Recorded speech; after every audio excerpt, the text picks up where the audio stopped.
Good morning. My name is Borat.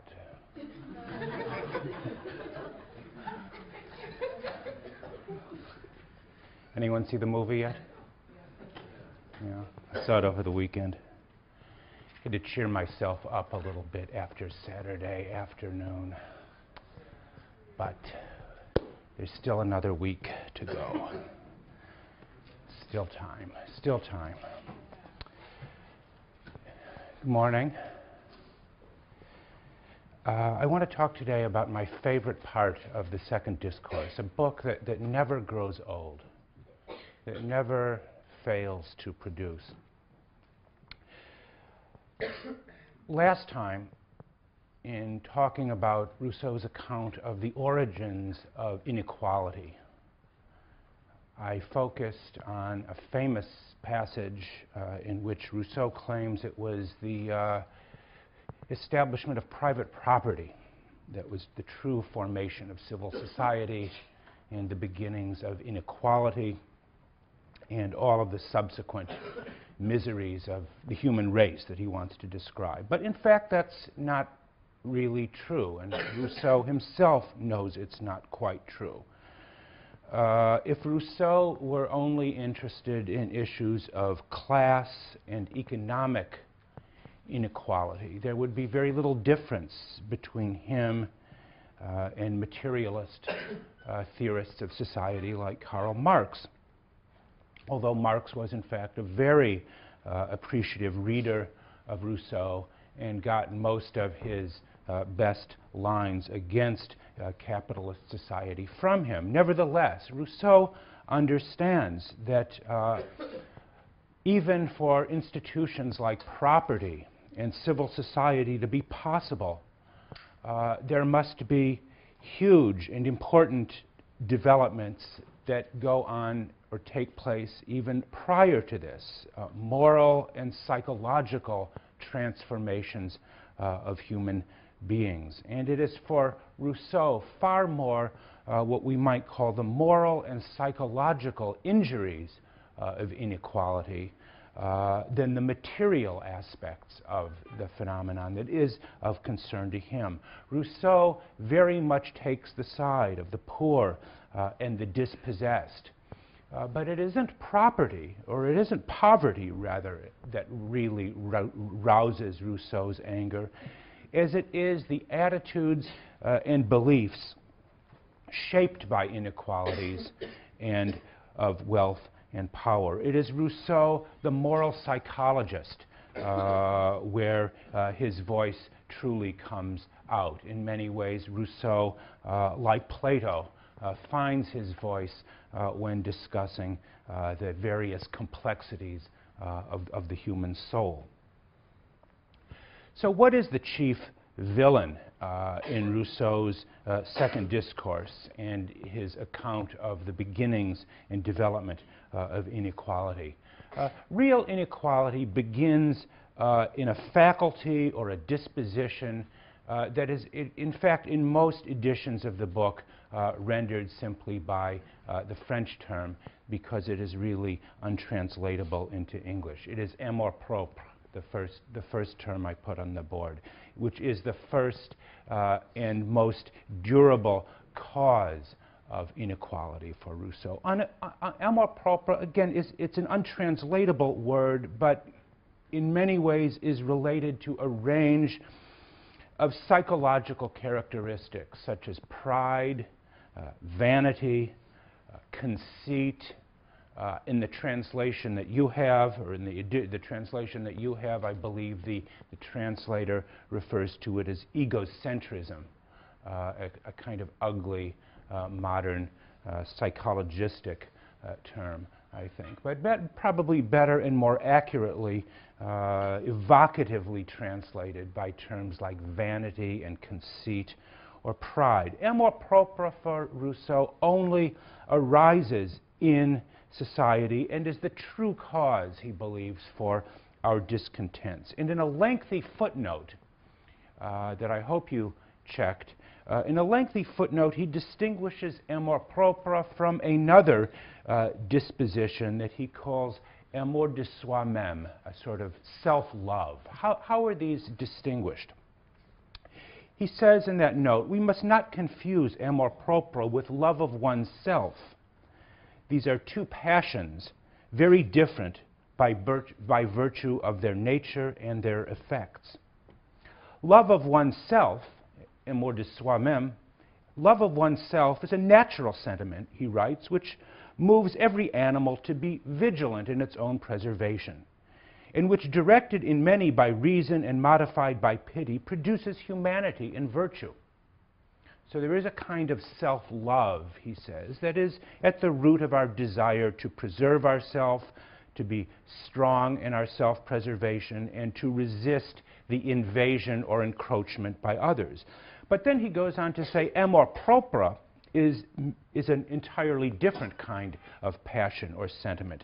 Amour propre is merely a sentiment that is relative, he says, artificial and born in society, which moves each individual to value himself more than anyone else, which inspired in men all the evils they cause one another, and which is the true source of honor. Listen to that last expression. Amour propre, he says, is what moves every individual to value him or herself more than any other, which inspires all of the evils in society, and he says is the true source of honor. Both evil and honor, the desire to be recognized and esteemed by others. How can this passion of amour propre be responsible for these two very different sort of competing effects? How did this sentiment arise, first of all? How did it come about? And I suppose fundamentally, and more importantly, what can or should be done about it? For Hobbes, recall, and this idea of pride, vanity, what Hobbes called vainglory, you remember, a very important part of Hobbes's political and moral psychology in Leviathan. Pride is seen as something natural to us, Hobbes writes, you remember. It is part of our natural, pride is part of our natural desire to dominate over others. But for Rousseau, by contrast, amour propre is something that could only come about after the state of nature, a state that Hobbes, you remember, had called solitary, poor, nasty, brutish, in short, after the state of nature had already begun to give way to society. Hobbes's account for Rousseau is incoherent. If the natural state is truly solitary, poor, nasty, brutish, in short, what would it mean? What would it mean in such a state to feel pride or vanity that requires human sociability and requires the esteem of others and somehow the gaze or the look of others? How could pride have arisen in a state of nature, which on Hobbes's own account is solitary?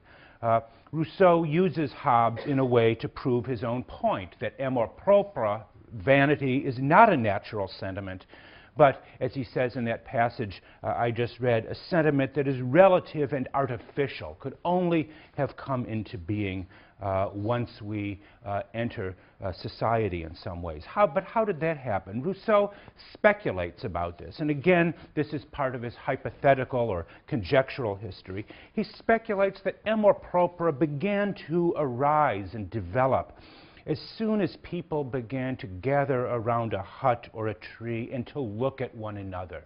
As soon as we became conscious of the gaze of another.